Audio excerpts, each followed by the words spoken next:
Question 7 है, from a point on the ground the angle of elevation of the bottom and the top of a transmission tower fixed at the top of a 20 meter high building are 45 degree and 60 degree respectively, find the height of the tower. आपने कभी देखा होगा, बहुत जगह आजकल तो होता है, बिल्डिंग के ऊपर बड़े बड़े टावर लगे हुए रहते हैं। ठीक है, वही चीज की बात कर रहा है कि एक बिल्डिंग है जिसके ऊपर एक ट्रांसमिशन टावर लगा है। ठीक, तो हम क्या करेंगे, एक चीज आपको ध्यान रखना है, बिल्डिंग बोलेगा तो बिल्डिंग के लिए लाइन जो है वो छोटी रहेगी और टावर के लिए लाइन बड़ी रहेगी। ठीक है, हमेशा ध्यान रखना है। तो ये एक हमारी बिल्डिंग की लाइन हो गई, यहां तक हमने माना कि हमारी बिल्डिंग है, यहां से यहां तक, और इसके ऊपर हमने माना कि हमारा टावर है, तो ये टावर की लाइन हमने बड़ी बनाई। ठीक है, फिर क्वेश्चन में बोला है transmission tower fixed at the top of a 20 meter high building. तो बिल्डिंग की हाइट कितनी है, 20। तो बिल्डिंग की हाइट को हम लिख देते हैं 20 meter, are 45 degree and 60 degree respectively. ये दो जो पॉइंट बन रहे हैं ग्राउंड लेवल पे बनेंगे, एक यहां से आएगा और एक यहां से आएगा। इसका कारण क्या है वो भी बताती हूँ। देखो क्वेश्चन की फर्स्ट लाइन पढ़ो वापस। From a point on the ground the angle of elevation of the bottom and top of a transmission tower. यही तो ट्रांसमिशन टावर था। इस ट्रांसमिशन टावर के बॉटम और टॉप का एंगल कहां से, ग्राउंड लेवल से। इसलिए ग्राउंड के जो पॉइंट हम जो ले रहे हैं ग्राउंड का, उसको हमने टावर के बॉटम और टॉप दोनों से क्या कर दिया, ज्वाइन कर दिया। इस तरह से दो एंगल बनेंगे। ठीक है, अब एंगल की बात करें, दो है 45 और 60।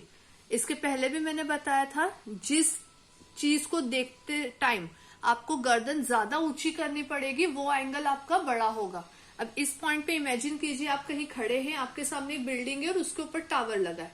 तो बिल्डिंग के बॉटम को देखेंगे और टॉप को देखेंगे, तो हमारा जब हम टॉप को देखेंगे तो हमारी गर्दन जो है वो ज्यादा ऊंची होगी। इसलिए जो टॉप के लिए जो एंगल बनेगा वो बड़ा होगा और जो बॉटम के लिए लाइन का एंगल है वो छोटा होगा। ये बॉटम की लाइन जा रही है इसलिए यहां से एंगल आएगा, और ये टॉप की लाइन है इसलिए यहां से एंगल आएगा। तो जो बॉटम के लिए छोटा वाला होगा वो 45 डिग्री हो जाएगा और बड़ा एंगल हमारा 60 है। ठीक है, अब इसको लेबल कर लेते, ए, बी, सी और D. Find the height of the tower, इसे फाइंड करना है तो इसको हमने करा एक्स। अगेन जस्ट इसके पहले जो 6 वाला सम था मैंने उसमें भी आपको बताया था कि साइज में जो छोटा ट्रायंगल रहेगा स्टार्टिंग हम वहां से करेंगे। तो यहाँ पे साइज में ट्रायंगल कौन सा छोटा होगा, डी बी सी। एक होगा ट्रायंगल ए बी सी और एक होगा डी बी सी। तो डी बी सी छोटा है और ए बी सी बड़ा है, तो हम स्टार्टिंग करेंगे डी बी सी से। तो यहां लिख लेते सॉल्यूशन में, in triangle D B C. अब एक चीज ध्यान में रखना है, बी को मैं बीच में लिखी हूं यहाँ पे, क्यों, क्योंकि बी पे 90 डिग्री का एंगल बन रहा है ना। सीबीडी लिख सकते हैं, डीबीसी लिख सकते हैं, लेकिन बीडीसी या बीसीडी नहीं लिखेंगे। यहाँ जो 90 डिग्री का एंगल आ रहा है वो हमेशा बीच में लिखना है। ये भी चीजें थोड़ी सी ध्यान रखने की होती है, कंसेप्ट से बेसिक। ठीक है, ट्रायंगल डीबीसी। अब इसमें इसको हमने तो एक्स माना। अब अगर मैं डीबीसी की बात करूं तो दो, एक तो ये आ रहा है हमारा 20 मीटर गिवन है। डीसी कभी भी नहीं देता जब तक वो मेंशन करने को ना बोले, मतलब निकालने को ना बोले या उसका वैल्यू नहीं दिया, तब तक हाइपोटेनस का यूज नहीं होता है। तो बचती कौन सी लाइन है, बेस की, इसको अपन y मान लेते हैं क्योंकि यहाँ पे हमने x माना है। तो हमें यहाँ पे इस ट्रायंगल के अकॉर्डिंग y फाइंड करना है। तो क्या बन जाएगा हमारा, BC अपॉन में DB, जो कि बेस अपॉन में परपेंडिकुलर होगा। बेस अपॉन में परपेंडिकुलर कॉम्बिनेशन किसका होता है, कॉट का, और एंगल कितने का आ रहा है, 45 डिग्री का। BC को हमने लेट करा है y और DB हमारे लिए कितना है, 20 मीटर। कॉट 45 होता है 1, तो यहाँ पे हो जाएगा y इक्वल्स टू 20 मीटर। 21 सा 20, तो y का वैल्यू आ गया 20 मीटर। ये हो गया इक्वेशन 1। अब बड़े ट्रायंगल की बात करते हैं, मतलब ABC की। यहां लिख लेते फिर से, इन ट्रायंगल ABC। फाइंड क्या करना है ABC में, अगर हम बात करें परपेंडिकुलर और बेस दोनों पे x और y, मतलब दोनों पे हमने कुछ न कुछ माना है, लेकिन मेन फोकस हमारा किस पर है, x पर है। तो इसलिए ये हमें फाइंड करना है तो ए बी की लाइन ऊपर जाएगी मतलब न्यूमरेटर में, और बी सी रहेगा नीचे डिनोमिनेटर में। ए बी मतलब परपेंडिकुलर, बी सी मतलब बेस, मतलब ये कॉम्बिनेशन बन रहा है 10 का, और एंगल है यहाँ पे 60 डिग्री। ए बी दो पार्ट में है, ए डी और डी बी, तो यहां लिख लेते हैं A D plus D B upon में बी सी इक्वल्स टू 10 60। ठीक है, इसके पहले वाला क्वेश्चन जैसा ही है, वहां पर भी जो लाइन थी वो दो पार्ट में थी तो हमने दोनों नाम लिखे थे। यहाँ पर भी ए बी जो है वो दो पार्ट में है, A D plus D B, तो हमने इस तरह से नाम लिख के रखा पहले।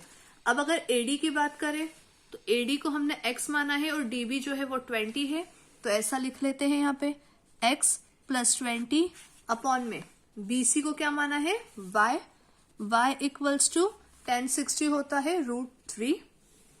अब फ्रॉम इक्वेशन 1 से हमें y का वैल्यू पता चल गया कितना है 20 मीटर, तो y की जगह हम कितना पुट करेंगे 20, तो ये हो जाएगा x प्लस 20 अपॉन में 20 इक्वल्स टू √3।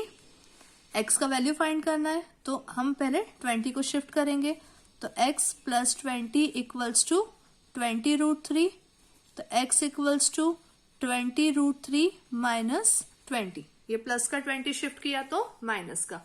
अब जो चीज हमारा यहाँ पे आया है उसको देखने के बाद तो मुझे एक ही चीज यहाँ पे बिल्कुल सामने क्लियर दिख रही है कि दोनों नंबर में 20 है, तो हम 20 को क्या कर सकते हैं, कॉमन निकाल सकते हैं। तो x इक्वल्स टू 20 कॉमन निकलेगा तो बचेगा क्या, यहां से 20 कॉमन निकला तो बचा √3, माइनस साइन है।